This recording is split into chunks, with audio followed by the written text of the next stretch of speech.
Tövbə şərtləri ilə olursa, tövbə şərtləri ilə bayaq qeyd olunan şərtlər, hansı ki, insan peşman olması, əməli dərhal tərk etməsi və gələcəkdə ona qayıtmamağa əzm etməsi və həmçinin yəni ixlasla olması, ən əsas məsələlərdən bir ixlasın olmasıdır.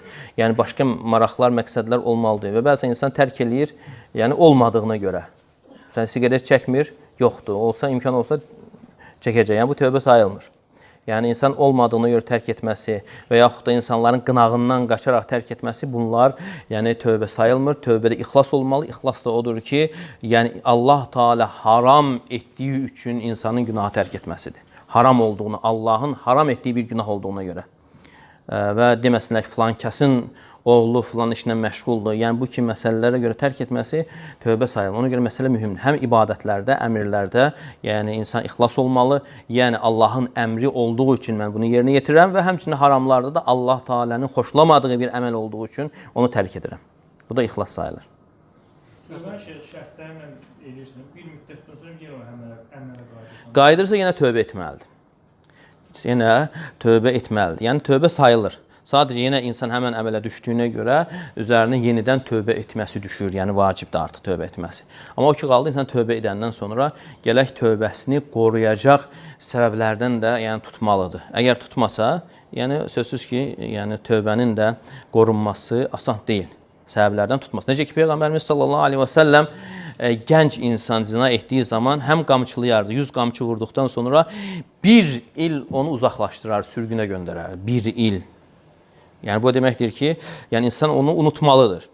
Əgər bu qamçılanandan sonra yenə o fitnə ilə qarşılaşırsa, sözsüz yenə saxlanması mümkün deyil. Ola bilər insan bəzən peşmançılıq gəlir, tövbə hissləri insanda yaranır və ağlayır da, amma yenə qarşılaşdığı zaman bir gün, 2 gün ola bilər qorusun, amma 3-cü gün yenə qayıda bilər. Ona görə insanın tövbəsinin qorunması üçün tövbə edəndən sonra əgər onun günaha düşməsinə səbəb, yəni yoldaşlarsa, dostlardırsa onları tərk etməlidir. Yerdirsə, o günah yeri ona xatırladır günahı, o yeri tərk etməlidir. Və yaxud da cihazlardırsa, ən təhlükəli indiki dövrdə cihazlardır. Xəlvət günahlarına bu daxildir. Bu cihazları insan tərk etməsi, əgər görürsə bunu bacarmır, xeyri istifadə edə bilmir və bunu bütövlüklə tərk etməsidir. Əgər insan tövbə edir, yenə bu səbəb, onu günaha düşürən səbəb mövcuddursa, yəni onun qorunması çox çətin olacaq. Ona görə Peyğəmbər sallallahu aleyhi və səlləm Muaz radiyallahu anhuya etdiyi tövsiyəsində nə deyir? İttəqillə heythumə kunt. Yəni bu çox mühüm məsələdir. Deyir, harada olursan ol, təqvalı ol. Harada olursan ol, təqvalı. Nə deməkdir? Harada olursan ol, səni günaha düşürən yerdən, səbəbdən, yoldaşlardan, kimsələrdən uzaq ol.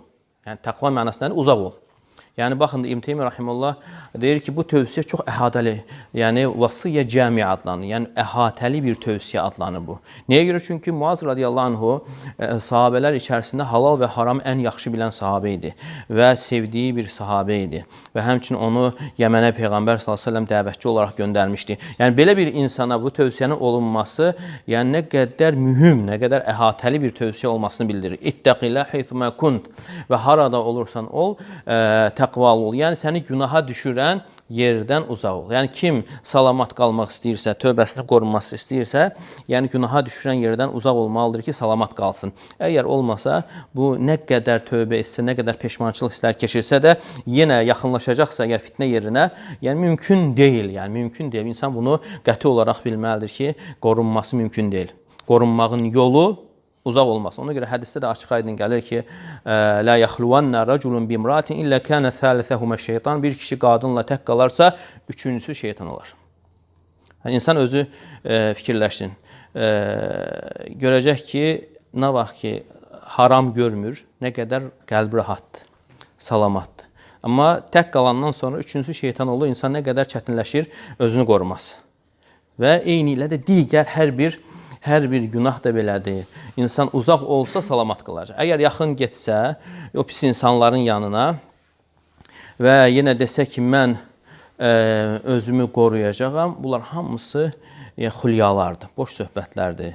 Yəni yaxın gedərək özümü qoruyacağam, bu sadəcə yəni insan öz-özünü aldatmasından başqa bir şey deyildir.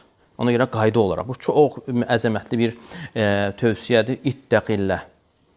İttəqillah. Allah Taala'nın birincilərə və sonunculara olan tövsiyəsidir. Və laqad vassaynallaziina utul kitab min qablikum və iyyakum an ittaqullah. Sizə və sizdən əvvəlkilərə, kitab verilənlərə təqvalı olmaq tövsiyə etdik. Və həmçinin Peyğəmbər sallallahu əleyhi və səlləmin də bu cür sahabeyə tövsiyə etməsi təqvanı nə qədər mühüm olmasını bildirir. Deməli, salamatçılıq qayda olaraq insanın uzaq olmasındadır. Yəni onu günaha düşürən yerdən, məkandan, yoldaşlardan və səbəblərdən, cihazlardan, yəni uzaq olmasıdır. Uzaq olmadan kimsə deyirsə ki, mən özümü qoruyacağam, bu sadəcə insanın özünü aldatmasıdır.